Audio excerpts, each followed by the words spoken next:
This is Joe Pugh for IFLTV. I'd like to be joined by British Commonwealth champion, Keiron Conway. Yeah. My son, very, very nice that. Yeah, finally. After doing all sorts of things and it not coming back with me, step aside, taking bigger opportunities and losing my position through that, it's sweet to bring it back now. It was time, and yeah, it's good to be British champion. Yeah, I was going to ask you about that. It feels like it is a long time coming, that Lonsdale belt. Must have been emotional when he finally was read the champion. Yeah, it was. It was nice. It was nice, but it's a weird one because I knew exactly how this fight was going to go. It went so perfect to the plan that it was almost just confirmation of what I've already seen in my head so many times. I was like, oh, now what? Because it genuinely was exactly how I imagined. So, but with that in mind, it is good to be British champion. Yeah, look, Jerome Warburton, I know you've said it's not the opponent you wanted for the British title, but he was the man, and you couldn't really have done more against him tonight, could you? No, and regardless of who it is, I'm now British champion, and it is what it is. This is how boxing is.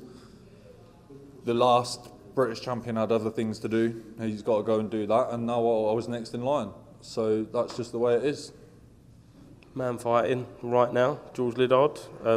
We understand it's been agreed, should he get through this fight, for you to fight him in your first defence? I wouldn't say it's been agreed, but I'm open to the fight. It has been mentioned many times, and it keeps getting mentioned in this build-up, and it's been mentioned in George Liddard's last fight 100 times to try and build his fights. I've got my options open. I'm next in line for the EBU as well, so I've got my eyes wide on that, glued on that even, because in all fairness, in my position, George Liddard is a step backwards. He might be chasing me. I'm not chasing going backwards. I'm chasing going forwards. So if it happens, we'll have to see. But I'm not running away either. No. If he's chasing, I'm here for it.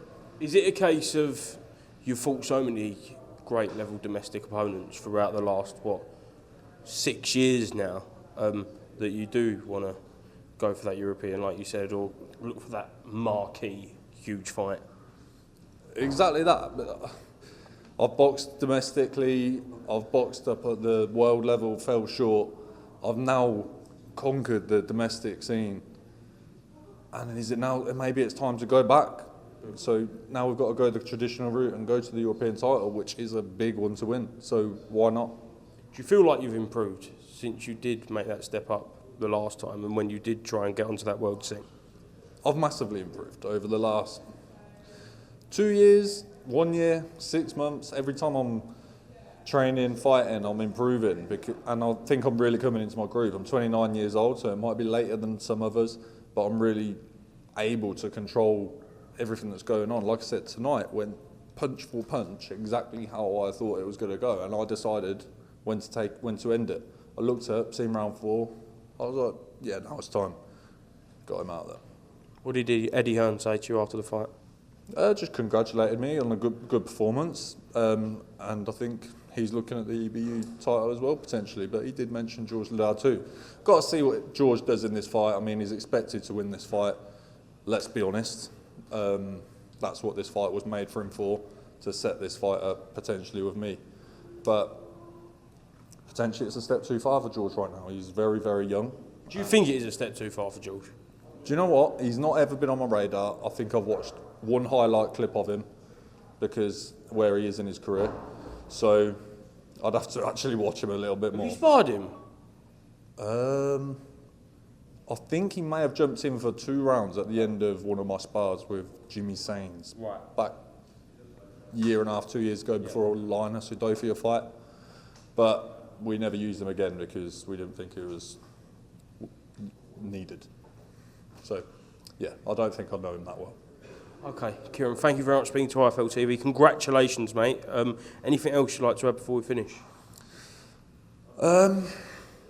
Just very happy to be taking this British title back to Northampton. And as you can see, you'll always get a very, very honest interview from me. No disrespect to anyone or anything. There we go. That's all right, mate. Well done.